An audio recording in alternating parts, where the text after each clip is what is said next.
we would like to welcome David Friedman, the machinery of freedom. Mr. Friedman graduated magna cum laude from Harvard University in 1965 with a bachelor's degree in chemistry and physics. He later earned a master's in 1967, wow, and a PhD. In 1971, he studied theoretical physics from the University of Chicago. And despite his later career, he never took a class for credit in either economics or law. Wow. An anarchist, anachronist, economist. Please welcome David Friedman.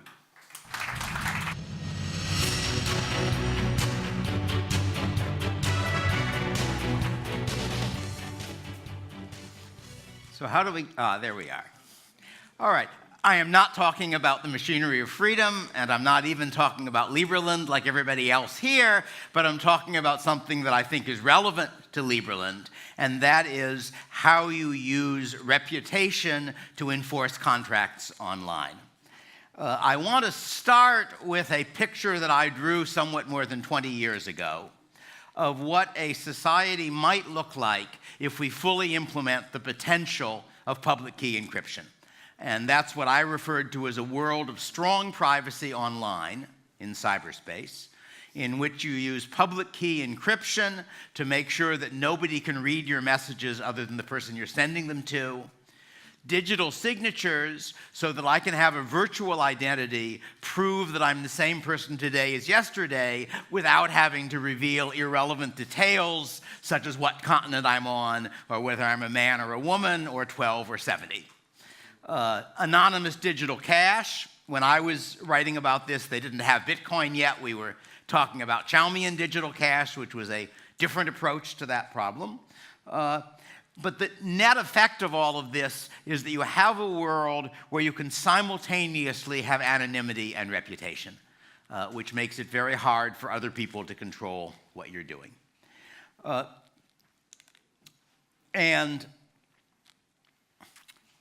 Yeah, right. I'm not sure. I've got this thing so various things are supposed to show up, and I'm just not sure if that screen and that screen are in sync, but they seem to be at the moment. All right, so that's the world. And this world has pluses and minuses, like all worlds. One advantage is that although fraud is still possible online, force is not. You cannot get a bullet through a T1 line. But one problem that raises is that you cannot use force to enforce contracts. You can't sue somebody who has just broken his contract with you if you don't know if he is old or young, or what continent he is on, or what country's jurisdiction he's in. And therefore, if you're going to have people interacting in that world, you need another way of enforcing agreements. And that's what I'm really talking about. And that's reputation. Reputational enforcement is important in the real world, and it's worth thinking a little bit about how it works. So let's start by considering reputational enforcement in real space. And we can imagine that I buy a suit from a department store that says money back if you don't like it. My wife points out that the suit doesn't fit me and purple is really not my color. So I take the suit back. They give me my money back. Why do they give me my money back? The amount involved is too small for it to be likely that I would sue them if they didn't. So the reason they give me my money back is first that if they don't, I won't buy from them again. But second, and more important, other people will hear about it and those people won't buy from them again as well. So that's a case in which the contract they made to give me my money back is being enforced by reputation. It's a very common pattern that probably is more important already than official enforcement of contracts in courts. Right? But it's worth noting that there's something very odd about this situation from the standpoint of an economist. Usually when we achieve something, it's because we're trying to achieve it. All right? Cars get built by people who want to build cars. Reputational enforcement is done by people who are not trying to enforce anything. If you think about the logic of the situation, the reason other people who hear about my experience don't buy from that store is not that they're mad at the store. It's not that they want to punish the store. They may not even like me. They may be perfectly happy that I ended up with a horrible purple suit jacket. The reason they aren't doing it is because in their own interest, they want to avoid being cheated by the store if they buy something and want to return it. So that oddly enough, the contract enforcement through reputation is a byproduct. It's an almost accidental result of something people are doing for other reasons. Why is this a problem? Let me show you why it could be a problem. Imagine that you and I have a contract, you break the contract, and I tell everybody what you did, and you, naturally enough, deny it. You claim that you kept the terms of the contract. I'm the one who's trying to get out of it. How do third parties respond? If a third party doesn't know which of one of us is lying, his conclusion is one of the two of them is lying. I don't know which. Safer not to trust either of them. All right? That's rational behavior for him, but it's not a very effective way of punishing breach. In particular, it's not very effective because that means I'll never report the breach. If you think about the logic of that situation, if after you break the contract I accuse you of breaking it, you deny it, and now both you and I are worse off because observers not knowing which of us is lying will then not trust either of us. So that means that you breach the contract, I don't report it, and reputational enforcement doesn't work. All right? That's the problem we have to deal with.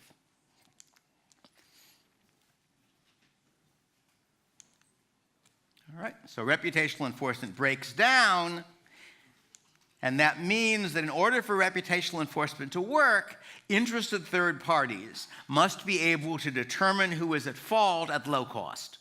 At low enough cost so that it's cheaper to find out who is at fault than to just take the easy solution of not trusting either of them thereafter. Right? So how do we arrange that? And the answer is the technologies that give us our world of strong privacy also provide very effective ways in which we can solve that problem, in which we can arrange that when you break the contract, I can easily prove to anybody who wants to know that you did it. How do we do it? We agree to a contract, and we digitally sign the contract. I don't know, how many people in this room understand how public key encryption and digital signature work in a general sense, not the mathematics? All right, so some do and some don't. Public key encryption, for those who don't know, is a mathematical process in which you provide two keys. You have to calculate them together. They're dependent on each other. Keys are strings of number you use to scramble a message. And if you scramble a message with one key, you need the other one to unscramble it. Given one key, there's no easy way of discovering the other. So what you do with public key encryption is that you roll up a pair of keys, you give one of them to everybody in the world, you make it public information, and you keep the other one forever secret. That's your public key and your private key. If somebody wants to send you a message, he encrypts it with your public key. You decrypt it with your private key. If other people have copies of your public key, they can send you messages too, but they can't decrypt the messages that are sent to you. So that's how you get secure privacy. But you can also use it in the other direction to prove that something was signed by you. Because if I encrypt a message with my private key, anybody who has my public key can check that that public key decrypts the message, therefore it was encrypted by my private key, therefore it was encrypted by me because I'm the only person who has my private key. That's the guts of digital signature, although of course they do it in more elaborate fashions in practice. So that means that we sign our contract, I digitally sign it and you digitally sign it, and now anybody who has a copy of that contract knows that the two of us agreed to it. All right, very simple. That's part of the power of the technology. But our contract is also going to include an extra piece of information, namely the online identity of the arbitrator we have agreed on in case of a dispute about the contract. And we identify the arbitrator by his public key. So all of this is in the contract. Anybody who looks at that contract knows that I and you both agreed to that arbitrator. All right? You break the contract, I ask for arbitration. The arbitrator concludes that you are at fault and you owe me $1,000. $10,000, sorry, inflation. If you don't pay the money, the arbitrator writes his verdict. He says, Mr. Smith, had a contract with Mr. Friedman. Mr. Smith broke the contract. They had agreed I would be the arbitrator. I ruled that Smith owed Friedman $10,000 he didn't pay.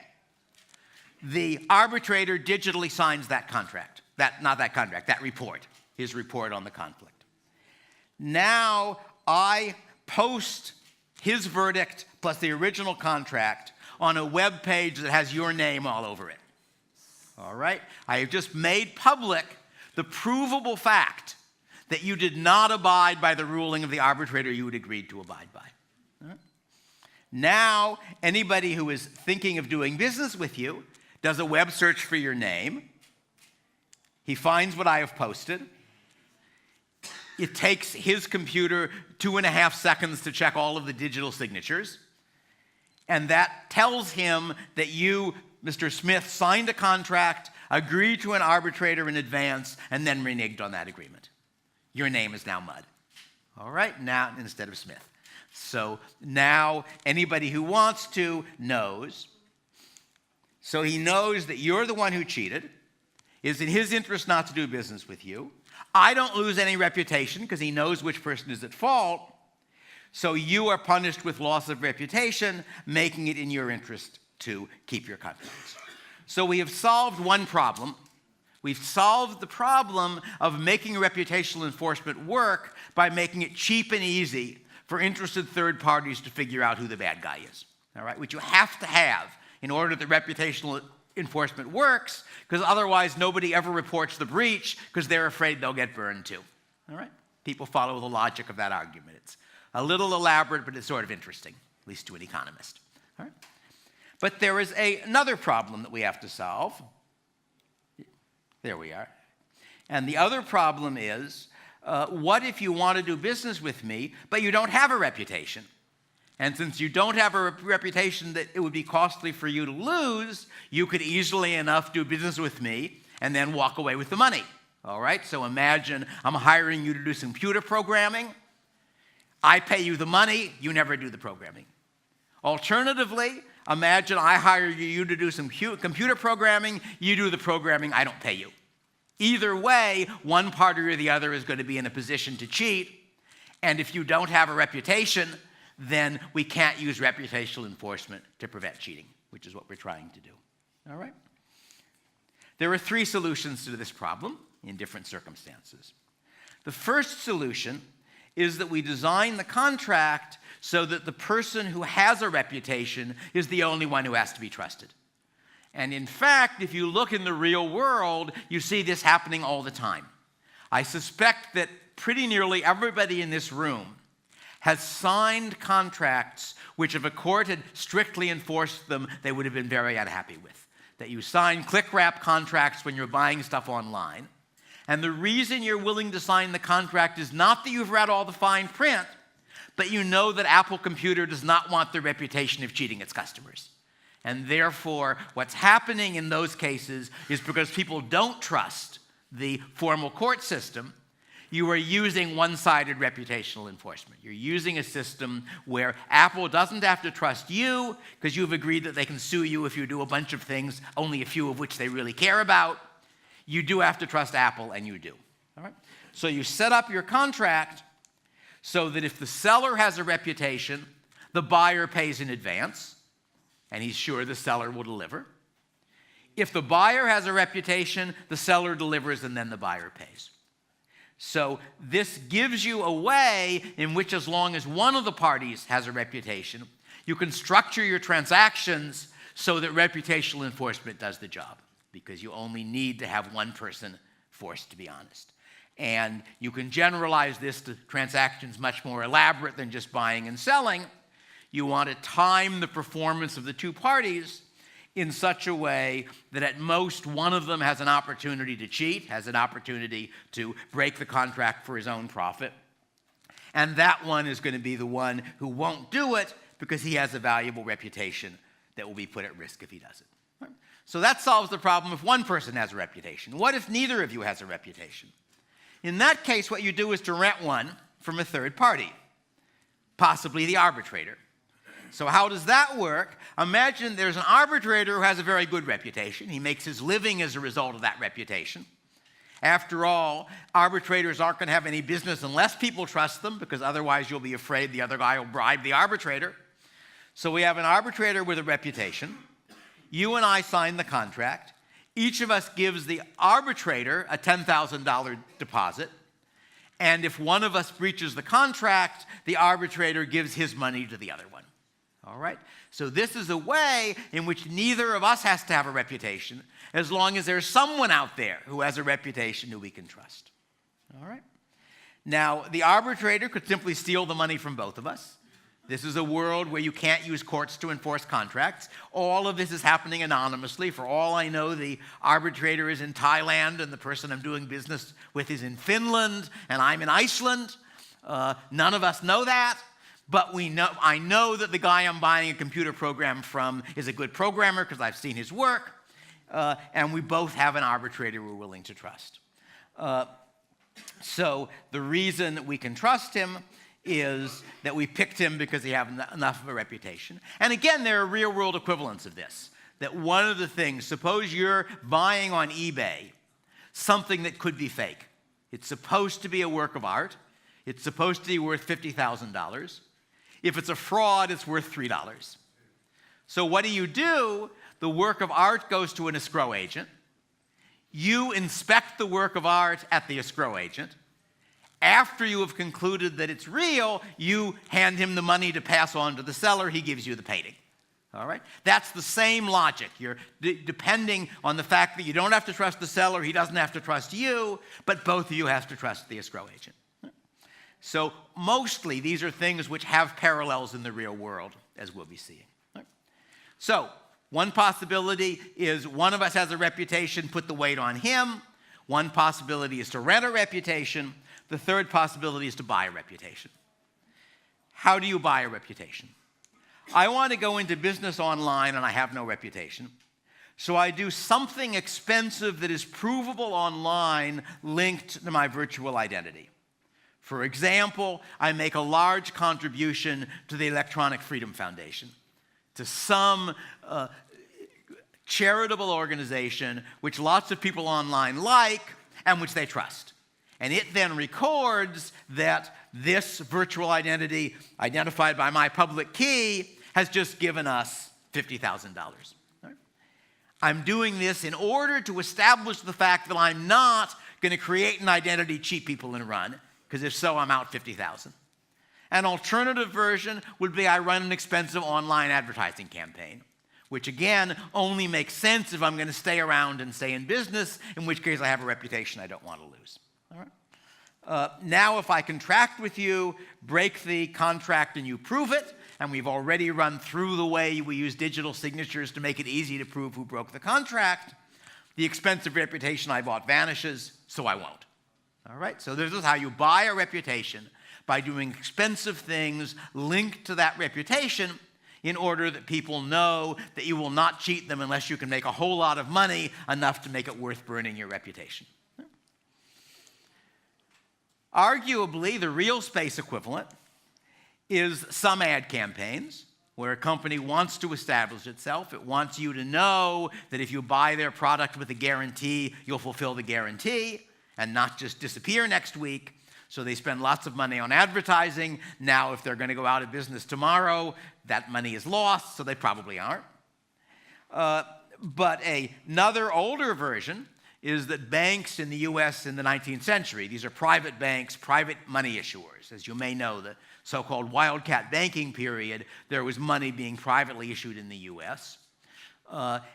You could imagine a banker who sets up, takes a bunch of deposits, and then leaves that night by train, but not if he has spent a whole lot of money building a fancy bank building, not useful for anything else, with a nice marble front. So that, again, is a way in which people were, in effect, buying a reputation by spending money that they would then lose if they didn't fulfill. Right? So what happens after I've bought a reputation? The answer is that future honest transactions build that reputation. People become more and more sure that I can be trusted. The more valuable the reputation is to me, the larger the amount people are willing to trust me with. So after I spent $10,000 in my donation to the Electronic Freedom Foundation, people were pretty sure that I wouldn't cheat them for $1,000. But you don't want to risk a $100,000 default from someone with a $10,000 reputation. So that means that the way this system is working is that over time, I'm building up more and more of a reputation, and the result is that people are willing to trust me with larger and larger sums. I should say, where some of these ideas are coming from is a very old article by Lisa Bernstein on the New York diamond market. Because in its early days, New York market for diamonds was run mostly by Orthodox Jews who believed it was a violation of their religion to sue each other. So these were people engaging in a very trust-intensive industry. You're handing somebody a piece of paper containing $50 million you claim of small diamonds, and they were doing it without courts to enforce it. And that basic mechanism is you start very small in that business. Over time, you build up a reputation, and eventually people know that that reputation is bringing you in an income, and you're not willing to burn that reputation by cheating them. So what I'm giving you is that the solution to contract enforcement online without government courts is use arbitrators and digital signatures to make it easy for interested third parties to know which party broke the contract. Structure your contracts to put any risk of breach on the party with a reputation to lose. I should say the other place I looked at that was actually in the literature on contracts in Imperial China, because there's some very interesting literature there, again, where people were engaged in elaborate business deals without a very good government mechanism to enforce the deals. Or finally, rent somebody else's reputation, or else buy and build a reputation for yourself. If you would like more information on this and lots of other stuff, that's my webpage, daviddfriedman.com. It has the full text of a fair number of my books.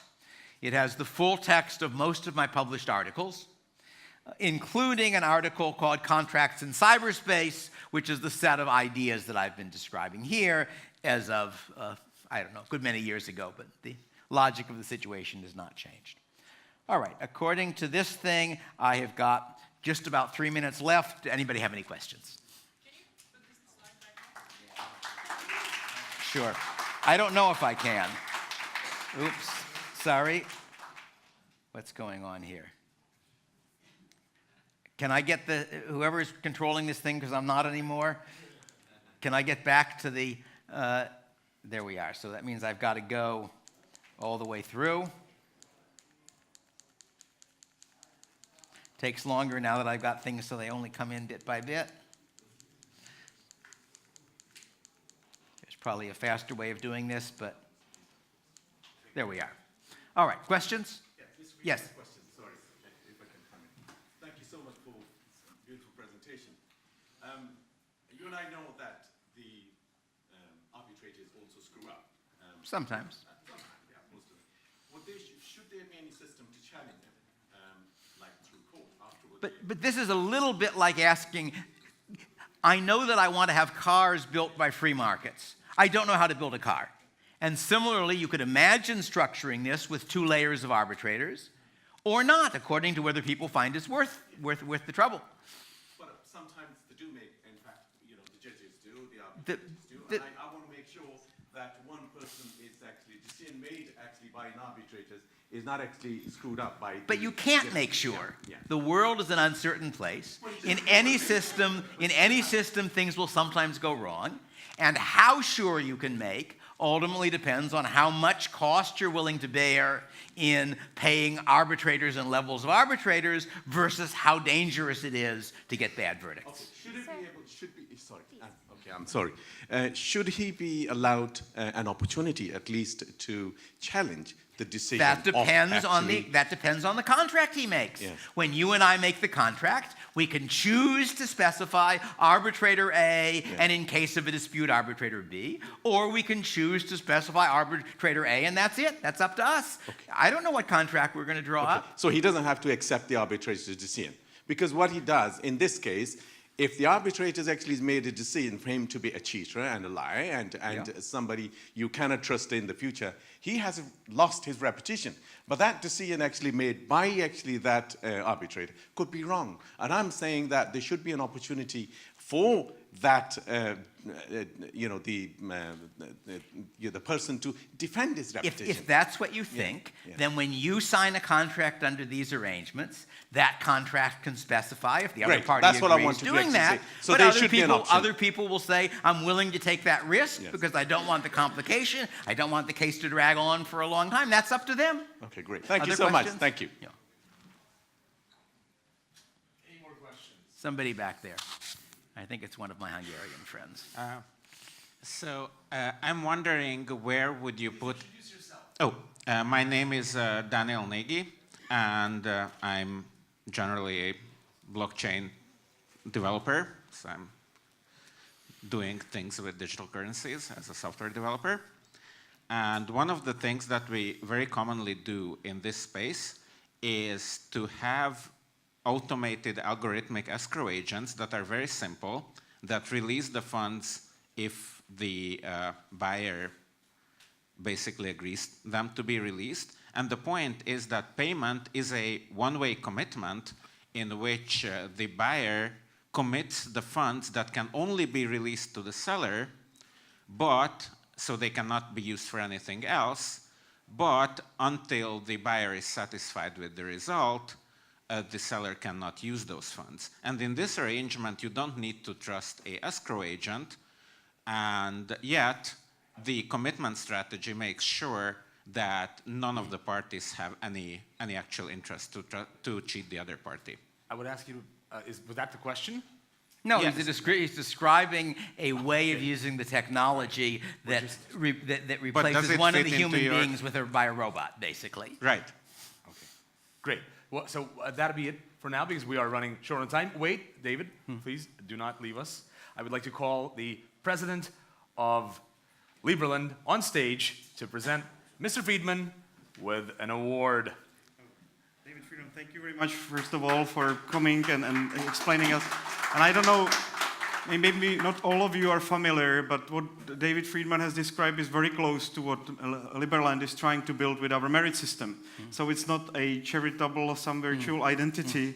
We want to actually create it in a way when you pay taxes to Liberland, they also become a collateral to Liberland jurisdiction. And to answer Tariq's question, yes, we want to have a system of decentralized courts that will be presented, or the system in general will be presented by Kleros, where there will be first round of arbitration. If you disagree with it, you pay for another round. If you disagree, you pay for another round. So first round, there will be 3 arbiters, and the next round will be 6 arbiters, and next round will be 12 arbiters.